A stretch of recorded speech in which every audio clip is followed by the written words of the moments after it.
I would like to just go over two items that I would like, particularly new entrants to the stock market, to ponder just a bit before they try and do 30 or 40 trades a day in order to profit from what looks like a very easy game. So I would like to go to slide L1. So look that up.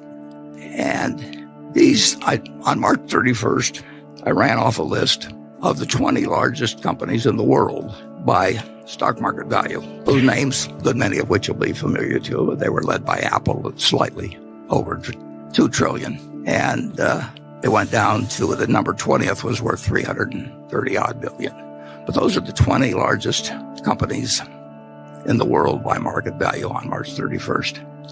Now, if I had I was hoping I could get a little quiz machine so I could have everybody weigh in on this answer, and we could flash it up a little later, but it proved technically impossible but what I would like you to do is look at that list. Starts off with Apple. Saudi Aramco is a pretty kind of a specialized company. It's I don't know whether it's 95% owned by the government or what, but it's essentially a country that's for sale there in terms of that business.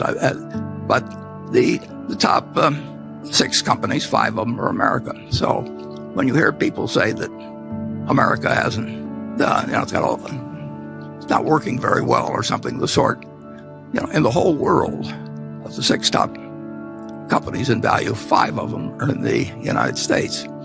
And if you think about it, we talked a little about this last year, but in 1790, we had 1/2% of the world's population. And a little less, we had 4 million people, 3.9 million people. 600,000 of them were slaves. Ireland had more people than the United States had. Russia had 5 times as many people as the U.S. did. Ukraine had twice as many people as the United States. So here we were. But what did we have? We had a map for the future, an aspirational map, that somehow now only after the Constitution, 232 years later, leaves us with 5 of the top 6 companies in the world. It's not an accident. And it's not because we were way smarter, way stronger, anything of the sort. We had good soil, decent climate. But so some of those other countries I named. And the system has worked unbelievably well. Just imagine thinking of 5 of the top 6 companies in the world ending up with a country that started with 0.5% of the population just a few hundred years ago. But what I would like you to do is look at that list for a minute or two, if you want to, and then make an estimate, make your own guess. How many of those companies are going to be on the list 30 years from now? Here they are, these powerhouses. And how many would you guess are going to be on the list? Well, it's not going to be all 20. It may not even be all 20 today or tomorrow. This was March 31st. What would you guess? And think about that yourself. Would you put on 5, 8? Well, whatever it would be, I would now invite you to look at slide 2, or L2, which goes back a little more than 30 years, and look at the top 20 from 1989. And if you look at the top 20 from 1989, there's 2 things that should grab your interest, at least 2. None of the 20 from 30 years ago are on the present list. None. 0. There were then 6 U.S. companies on the list, and their names are familiar to you. We have General Electric, we have Exxon, we have IBM Corp. They're still around. Merck is down there at number. None made it to the list 30 years later, 0. And I would guess that very few of you, when I asked you to play the quiz a few minutes ago, would have put down 0. And I don't think it will be 0. But it is a reminder of what extraordinary things can happen. Things that seem obvious to you. Japan had this wonderful bull market for a very long time, so you had a number of Japanese companies on the list. Today, there are none. And the United States had the 6. Now we have 13. But they aren't the same 6. I would invite you to think about one other thing as you look at this list. 1989 was not the Dark Ages. I mean, we weren't just discovering capitalism or anything else. people thought they knew a lot about the stock market, and the efficient market theory was in, and it was not a backward time. And if you look, the top company at that time had a market value of $100 billion, $104 billion. So the largest company in the world, Tidal, in just a shade over 30 years, has gone from $100 billion to $2 trillion. At the bottom, the number 20 has gone from $34 billion to something a little over 10 times that. Well, that tells you something about what's happened with equality, which is a hot subject in this country. It tells you a little bit about inflation, but this was not a highly inflationary period as a whole.